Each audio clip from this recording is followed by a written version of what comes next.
of looking at some templates and models. That is not, to be honest, the intuitive part, right?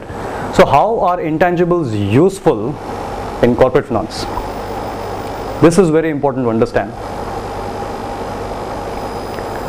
So first we see, is a project fitting the broad corporate strategy in any finance decision, corporate finance decision? If yes, we see if the project NPV is positive. If both are yes, we accept the project. All of us agree, right?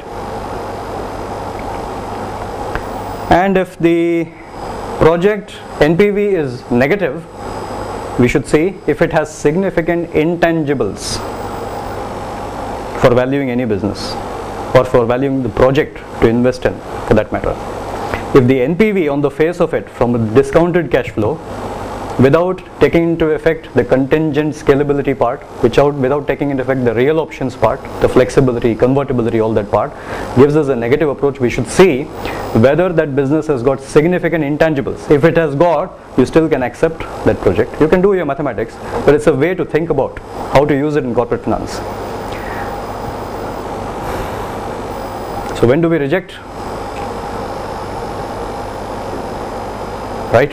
Does not fit the strategy itself. Forget project NPV positive or intangible itself, reject it. Or negative NPV, no significant intangibles, reject the proposal. Simple, right? And these are some some factors which lead to higher discount rate. Because IPs are generally illiquid, unregulated market, remaining useful life is limited access to data. And in some cases in the US, you have significant federal state protection statutes, stringent norms and all, which should lead us to, so you have more protection value there. So the discount rate should be lower in those situations, not applicable here.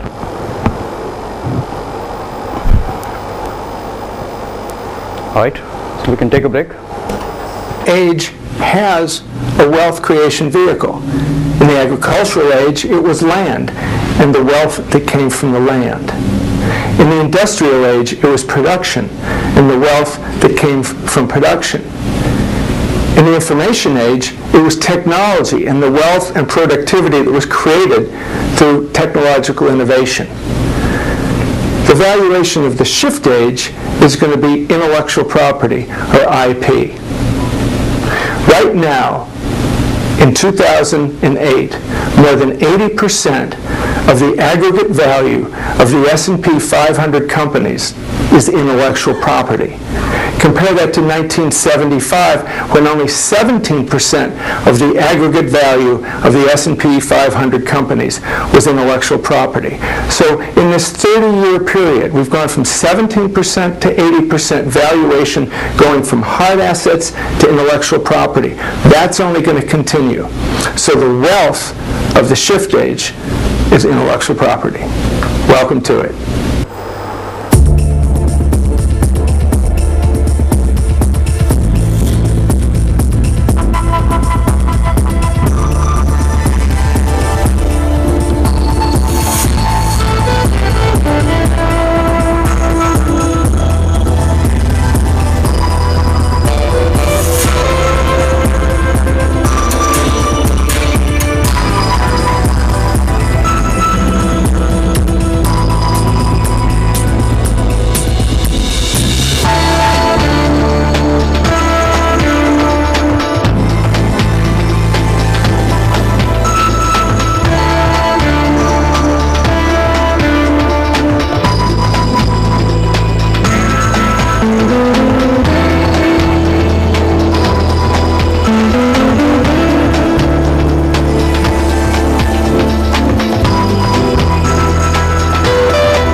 if I can relax a bit and then talk about whatever I want, it will be taken less seriously, sort of. So let's begin with patents. We still have a lot to cover.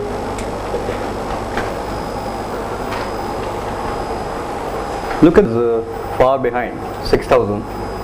Only up to the time we look at the neighborhood. We say Pakistan is only 49, so we are much ahead. That's so fun. Right. Incidentally, just want to mention the IBM set a record in itself when in 2011 it filed the highest number of patents ever filed by a company. 6,180 patents in that year alone were filed by IBM. And of late Samsung has caught up. Samsung is filing 4,000 plus patents every year. India has not been. Yeah, I mean, I've just taken some countries with the numbers. In India, by the way, Infosys is one of the companies. Infosys, I think, the last financial, they filed 145 patents. Broadly, patents administration in India, not required, but I thought I can, broadly flash through. There's a headquarters in Kolkata, and we have branches in New Delhi, Mumbai, and Chennai. There's a GI registry in Chennai, geographical indications. It's a form of intangibles, we'll soon see. And the hub of patent information system is in Nagpur. So whenever we apply for a patent, the search is made at the patent office and then a patent is granted or refused. That happens out of Nagpur. And apart from this, I think here in Ahmedabad, Gujarat, you've got the trademark office. They register trademarks here. And in New Delhi, in addition to this, you have the Copyrights Office, National Copyrights Office. Patent Act, I don't think I'm getting to this because it's all legal part, all the clauses and all that. It's not required for valuation.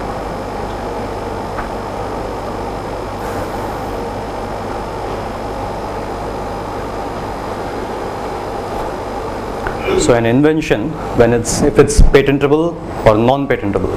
If it's patentable and if the market is active, or if the product is active rather, the market for that product is active, you use the income-based valuations because you get a sense of feel of the cash flows.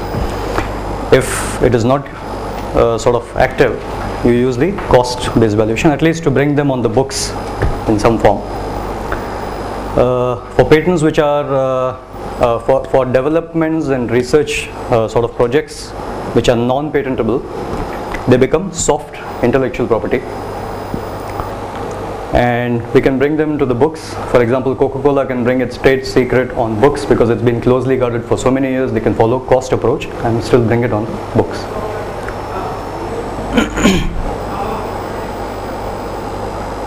Broadly, this is the phase. There's a concept, patentability analysis, which is search, then you file for the patents. There's a prosecution if somebody else feels that you're embarking upon their area. And then even after we get the patent, we have to maintain it. From the legal perspective, we have to spend money on the legal aspects, monitoring whether our patent is getting infringed by somebody else or not, right? So corporate valuation including patents. Look at the cash flows in a corporate. Either you have present cash flows from registered patents, or you have applied for patents, got the patents, but not yet converted into commercial products, or you have developed patents on the verge of filing applications for the patents, or you're still in the development phase, undeveloped patents. Any corporate can be assumed to have various patents at these stages. Even if you look at one of the most advanced book on this subject, it only talks about this, and this. This is missing. I thought there should be another perspective about patents which are fully developed, because sometimes application, the time between application and getting the patent itself can be 6 months, 1 year, something. We will supposed to be having patents even at this level. What do we broadly do?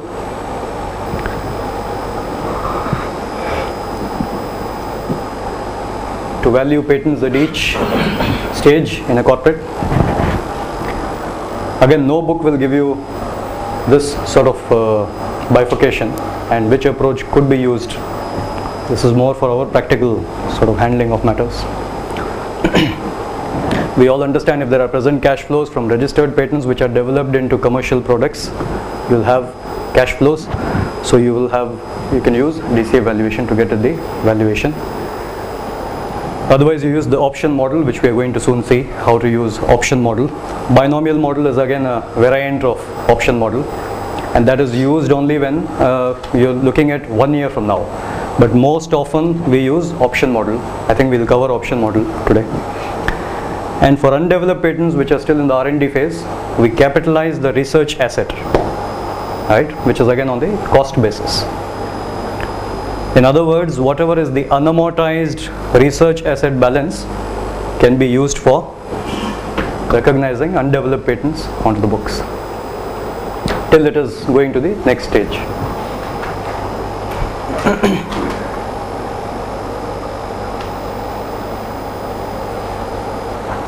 Now, the value of a call option is very simple. It is S into ND1 minus K divided by e to the power of minus RT into ND2.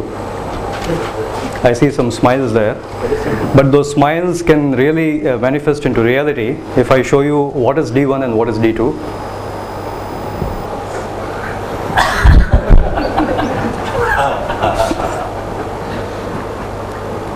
Simple, right?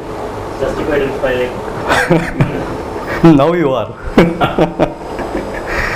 So the idea here, the main point here, like I mentioned even in the beginning of my class, we don't want to get experts into what a computer can do for us. Today a computer is equipped to handle formula for us once we sort of put. Our idea here is to understand conceptually the background of valuation, what are intangibles, what are IPRs, what discount rate to use, in practical scenarios which approach is better, where one wrong foot can give us a totally wrong direction. This is the purpose of today's class. Otherwise you can see, I can take a session, but it can take half a day to explain Black-Scholes model, right? Nobody knows the derivation. It is what it is. So, right? But we see it in the form of a practical case. So how to use. The value of a call option is the first line. Forget how to get D1 and D2. Even in your examination, we'll see a way of how to give you D1 and D2, rather ND1 or ND2 also.